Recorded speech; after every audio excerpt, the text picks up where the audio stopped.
Good morning, friends. My name is Sanjeev Kumar. I am Senior Corporate Trainer in Koenig Solutions, and for several years, I am delivering trainings on security products like Checkpoint, FortiGate, Palo Alto, Wireshark, and F5, and some other vendors. Today, I am going to discuss how Palo Alto is going to handle the destination NAT and how we should create the policy rule and your translation rule. Let's begin.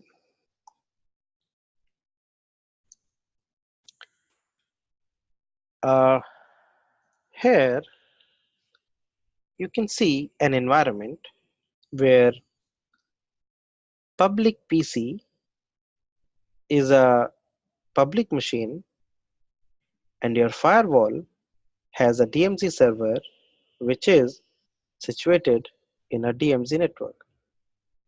So from public PC, the public user is going to access the DMZ server using destination NAT. So because the public PC is a public PC, so it has no capability to see the private IP address of the DMZ server, which is 192.168.20.5. So I am going to create a mapping between DMZ server private IP, which is 192.168.20.5, to the virtual IP 172.16.1.50. So the public user from the public PC will hit the public IP 172.16.1.50, and then it should be handled by Palo Alto firewall, and using NAT translation and policy rules, this packet should be able to reach to the DMZ server. Okay, so we are going to understand how we should create a policy rule and NAT rule. Let's begin.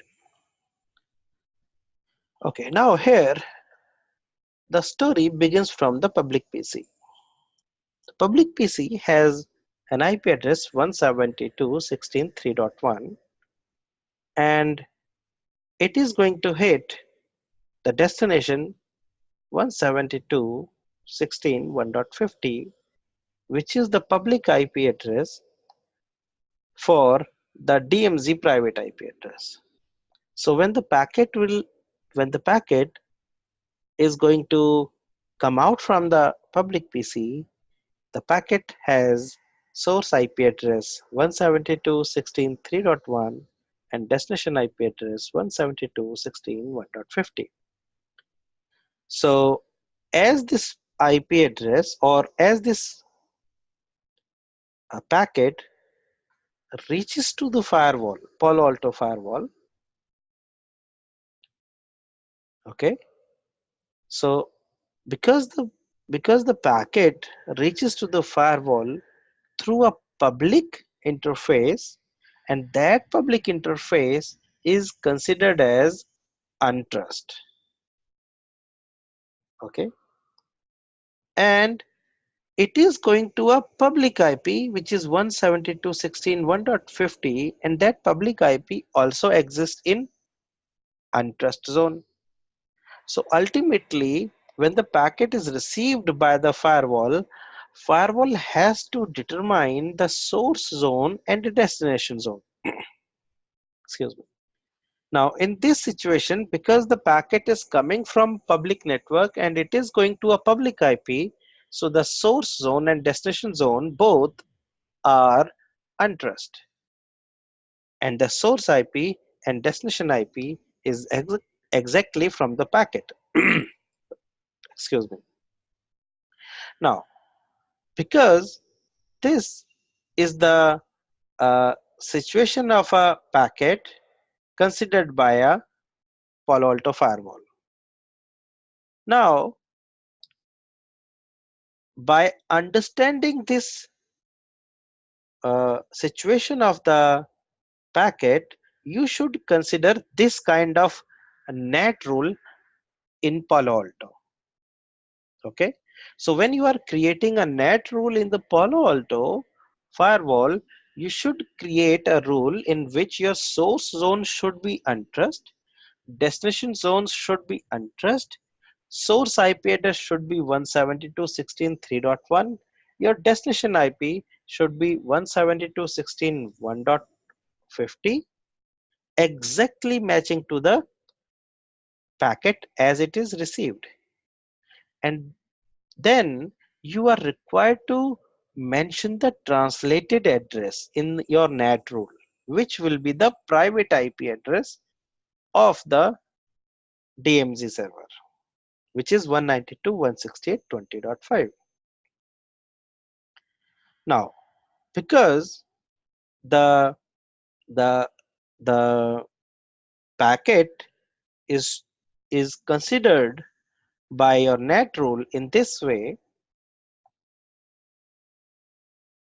now you must see the packet processing in Palo Alto, because without going to packet processing, you will not be able to understand what we are doing. Okay, try to understand. Uh, you can see in the first line there is something called NAT policy evaluated, right? And in the last line you can also see NAT policy applied. So what is the difference here?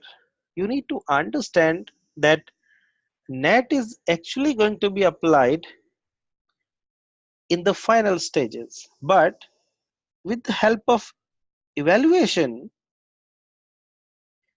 the some parameters of the packet are going to be changed or adapted by your NAT evaluation. Okay, now you can see currently the packet from the below diagram, you can see currently the packet is coming from untrust to untrust, coming and going to untrust to untrust, and the private or translated IP address is 192.168.20.5, right? Okay, now now this NAT policy evaluation is going to check that whatever mentioned translated address is, how it is going to be reachable. It, using routing table, as it finds that this address is reachable through a zone called DMZ, this NAT policy evaluation section automatically adopt it and change the packet accepted at NAT at NAT policy evaluated section and change its destination zone from untrust to DMZ. Let's see how it does. So now you can see that this time the destination zone is now DMZ, but earlier it was untrust. So you can see the rule that you create is from untrust to untrust, but the NAT evaluation will see your translated address, which is 192.168.20.5, and depending upon this, in top line the destination zone is converted from untrust to DMZ. This is the function of your NAT evaluation, and hence now the packet is ready to face the policy rule. Now this is the policy rule that you should create in your firewall, Palo Alto for firewall. In Palo Alto firewall, you should create a rule from untrust zone to DMZ zone from any IP address, because it can come from anybody, to the destination IP address 172.16.1.50. Still you can see the destination IP is the public IP for DMZ. So the policy is going to accept the destination IP which is the public IP.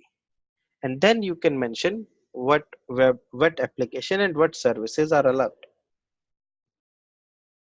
Okay, so I hope with the help of this explanation you got the understanding that how you should create your NAT rule and your firewall rule. To show it with the help of a lab, let me go ahead, and whatever you understood here, try to uh, understand in the forthcoming example. In my example, you can see I'm creating a NAT rule. Here you can see the source zone is untrust and destination zone is untrust. But the destination address is your virtual IP, which is the public IP for DMZ. Then I'm going to the translated packet, and in the destination address translation, I am selecting the translated address, which is the private IP address of your DMZ server. Now I'm going to create policy rule. Before going to policy rule, you should understand that based upon this translated address, NAT evaluation is going to change the destination zone from untrust to DMZ. Hence, I should be able to create a rule from source zone untrust to destination zone DMZ. And then whatever application, and also you can see that from DMZ, I'm going to uh, access the destination address as 172.16.1.50, which is the public IP address. So in a way, your public address is lying in the DMZ. So the application that you want to allow and the port, and you can select the action. And once you initiate the communication, you can see in the destination section of this log, your netted IP is 20.5, which is the private IP address of DMZ server, and your original address as the destination was 172.16.1.50. I hope now you have a good understanding of how destination NAT works in Palo Alto. Thank you for watching. Let's meet in the next video. Thank you.